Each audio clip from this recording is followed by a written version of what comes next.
I do have one final theme that I'm going to do before just putting the themes away and not doing any for a while. I know I've been doing quite a bit, but I figured Carrie is a very iconic film. We do have the remake, which is going to be releasing later this month on the 18th, I believe. So I figured why not take a look at some of the rip-off films that Carrie has inspired. So today I wanted to take a quick look at Midnight Offerings. It's a 1981 TV movie. The film does start off slow, but it does have a good pace to it. There is time for character development, trying to understand where everyone's coming from. But in this version, we really don't have a specific telekinetic girl per se. Rather, we are dealing with two teen witches. So girls are hard enough as it is growing up and dealing with all this other hormonal nonsense. So throw magic into the mix and it's just a disaster. The film is actually really good. Vivian, who is the main character, is just a very selfish, self-absorbed girl. She pretty much just manipulates people to get whatever it is she wants, including her own father, in order to get a car. So she's from a family not too well off, and she's been visiting her father during his lunch break.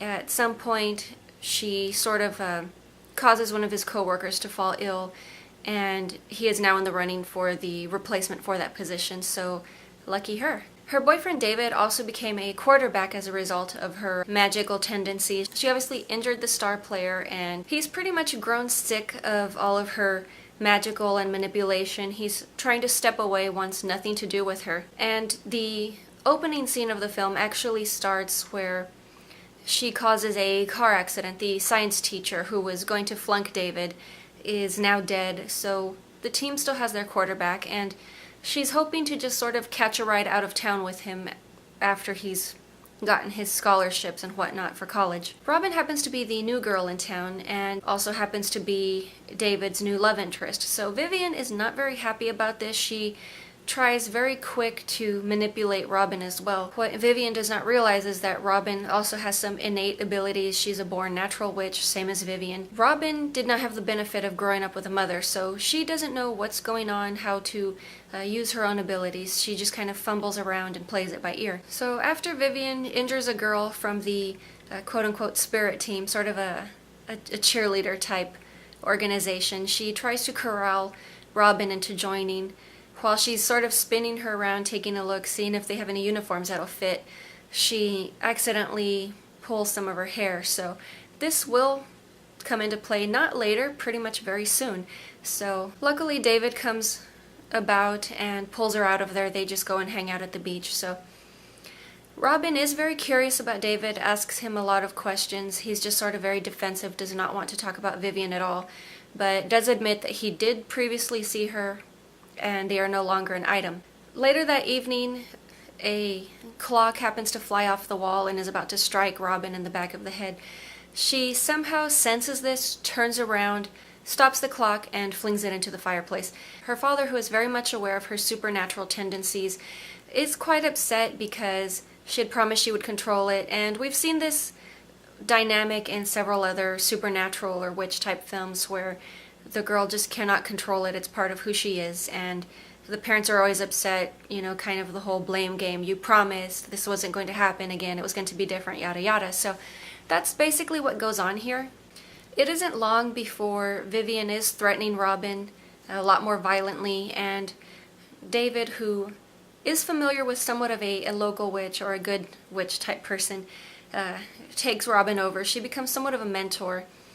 And Robin just gradually starts learning what she's able to do. This is just sort of dealt with in sort of a sped up type scene. Not necessarily a montage, but she basically learns everything about being a witch within maybe about 5 or 10 minutes of film time. So she definitely increases her telekinetic ability, her mind reading, you know, psychic type stuff, and is also able to levitate things. So by this point in time, Robin and David are very close. They've also become friendly in several ways.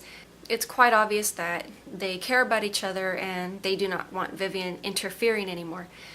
Unfortunately, Vivian has put Robin's father in the hospital.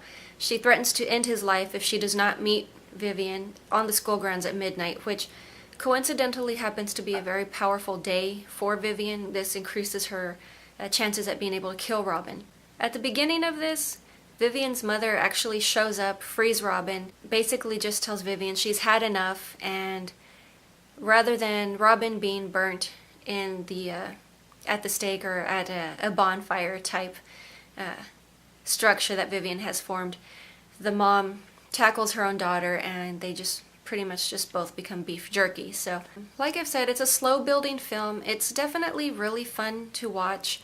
I remember seeing this as a kid. I didn't quite know the name of it. It's just something I was flipping through TV and we caught it in the middle, and I never learned the name of it. Off and on over the years, I've just always wondered and been curious. So I'm really glad I did find this movie. I really did enjoy being able to watch it again and, just take a piece of nostalgia. So, I don't know, I've just always had a fondness for older films, and this definitely was from the Carrie heyday. They mask it with witches, but there's still a lot of telekinesis going on. So if you haven't seen it or if you haven't heard of it, I encourage you to take a look. It's a great watch, and I will talk to you later.